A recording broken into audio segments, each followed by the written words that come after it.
ارے ایک بات بتاؤ، آپ لوگوں نے یہ غزل سنی ہے؟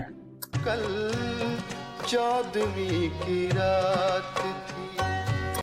جگجیت صاحب کی مدھر آواز. لیکن یہ غزل لکھی کس نے ہے یہ پتا ہے آپ کو؟ شیر محمد خان. نہیں، آپ ان کو ان کے تخلص سے زیادہ جانتے ہیں. ابن انشا. 15 جون 1927 کو جلندھر کے فلور میں پیدا ہوئے انشا نے پنجاب اور کراچی یونیورسٹی سے تعلیم حاصل کی. انہوں نے ریڈیو پاکستان اور منسٹری آف کلچر کے ساتھ بھی کام کیا اور UN کے ساتھ وابستہ ہو کر دنیا کے کئی ملکوں کا سفر کیا. اسی مسافری نے ان کے اندر کے ٹریول رائٹر کو جنم دیا، جس نے دنیا گول ہے اور چلتے ہو تو چین کو چلیے جیسے شہکار سفر نامے لکھے. ابن انشا محض ایک شاعر نہیں بلکہ اردو کے سب سے بڑے مزاح نگاروں میں سے ایک تھے.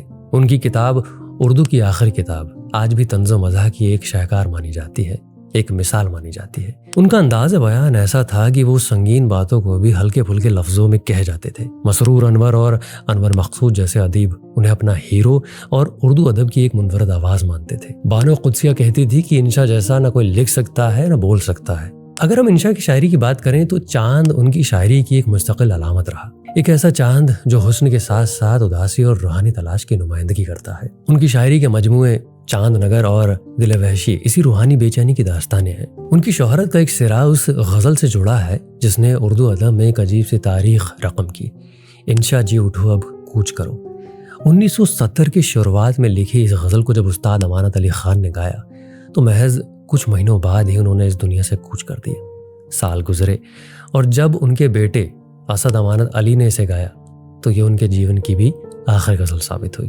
خود ابن انشا نے اپنی وفات سے ٹھیک ایک دن پہلے اپنے ایک دوست کو خط میں لکھا تھا کہ یار یہ غزل بڑی منحوس ثابت ہوئی ہے، نہ جانے اس غزل نے کتنی جانیں لے لی ہے. انشا اردو ادب کا وہ خاموش کونا ہے جہاں پہنچ کر ہر تھکا ہوا مسافر سکون پاتا ہے. 1978 میں انہیں پرائڈ آف پرفارمنس سے نوازا گیا اور اسی سال لندن میں ان کا سفر ختم ہوا. مگر ان کی اصل وراثت وہ محبت ہے جو آج بھی ہماری زبانوں پر کل 14ویں کی رات تھی بن کر زندہ ہے. ابن انشا سے جڑی کوئی بات اگر آپ شیئر کرنا چاہتے ہیں تو کامنٹ کریں اور میں پھر سے ملاقات کروں گا. اپنا خیال رکھیں.